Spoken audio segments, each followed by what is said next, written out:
नमस्कार, next 9 news पर आपका बहुत बहुत स्वागत है। ओडिशा के बालासेर से बीजेपी सांसद प्रताप चंद्र सारंगी ने कांग्रेस नेता राहुल गांधी पर गंभीर आरोप लगाए हैं। उनका कहना है कि वो संसद की सीढ़ियों पर खड़े थे। इस दौरान राहुल गांधी वहां पर आए और एक सांसद को धक्का दे दिया।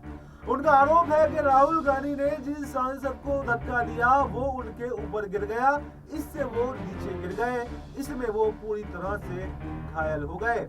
इस दौरान बीजेपी के सांसद मुकेश राजपूत गंभीर रूप से घायल बताए जा रहे हैं। उन्हें राम मनोहर लोहिया अस्पताल के आईसीयू में दाखिल कराया गया है। वो उत्तर प्रदेश के फर्रुखाबाद सीट से इस बार सांसद चुने गए हैं।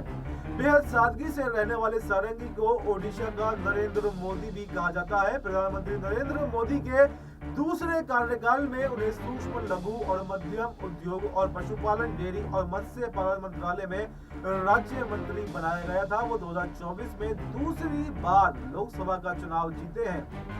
प्रताप चंद्र सारंगी का जन्म आपको बताएं 4 जनवरी 1955 को बालासोर जिले के नीलगिरी गांव के एक ब्राह्मण परिवार में हुआ था। उनके पिता का नाम गोविंदा चंद्र सारंगी था। नीलगिरी के फकीर कॉलेज से उन्होंने स्नातक की डिग्री हासिल की। बचपन से ही उनका रुझान अध्यात्म की तरफ था। साधु बनने के लिए कई बार रामकृष्ण मठ भी गए। वहां से उन्होंने ये कहकर वापस लौटा दिया गया कि उनकी माँ अभी जिंदा है, उन्हें उनकी सेवा करनी चाहिए। अपनी मां के निधन के बाद में सारंगी अकेले रहते थे। इसके बाद में सारंगी समाज सेवा से भी जुड़ गए। अविवाहित सारंगी को अक्सर साइकिल पर घूमते हुए देखा जा सकता है। सारंगी मिट्टी से बने हुए घर में आज भी रहते हैं। शुरुआत में वो गांवों में लोगों को राम और रामायण की कथा सुनाते थे। इस काम से सारंगी को काफी नाम कमाया है। लोग उन्हें प्यार से नाना भी कहकर बुलाते हैं। उन्होंने 80 के दशक में कई एकल यानी एक शिक्षक वाले विद्यालय भी खोले थे। ये एकल शिक्षक विद्यालय कक्षा 3 या 5 तक के छात्रों को पढ़ाते थे। इसे उसी गांव के पढ़े लिखे युवाओं के द्वारा चलाया जाता था। इन शिक्षकों का वेतन गांव में चंदा कर वसूला जाता था।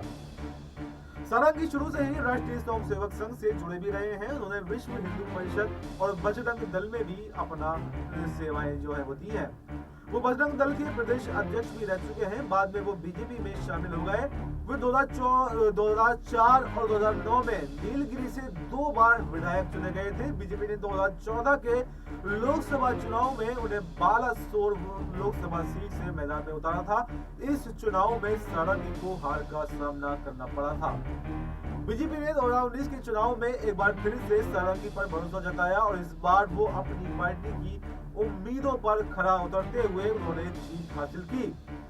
उन्होंने इस बीजेडी के उम्मीदवार रविंद्र कुमार जेना को 12,956 वोटों से मात दी और इसके बाद में उन्हें नरेंद्र मोदी की कैबिनेट में राज्य मंत्री के रूप में भी शामिल किया गया।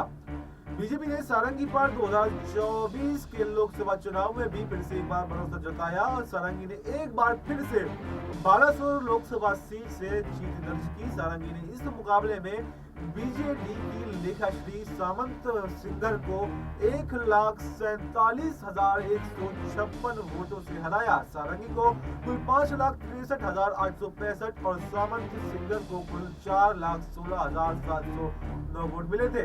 सारंगी ने अपने चुनावी हलफनामे में कुल 49,60,000 की संपत्ति की घोषणा की है और उनके ऊपर 9 आपराधिक मामले भी दर्ज हैं।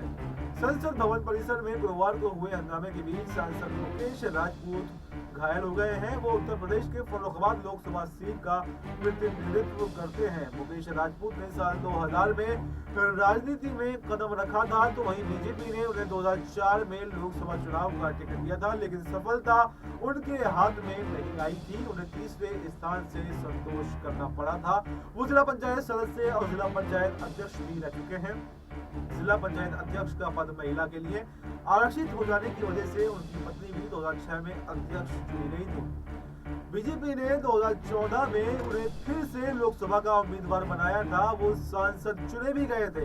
उन्होंने 2019 और 2024 का चुनाव भी बीजेपी के टिकट पर ही लड़ा था। इस साल लोकसभा चुनाव के दौरान जमा कराए गए हलफनामे में राजपूत ने 7,79,49,49 रुपए की चल और अचल संपत्ति का ब्यौरा दिया था। इस खबर में फिलहाल इतना ही। देश और दुनिया की तमाम बड़ी खबरों के लिए आप बने रहिए हमारे साथ और देखते रहिए नेक्स्ट न्यूज़।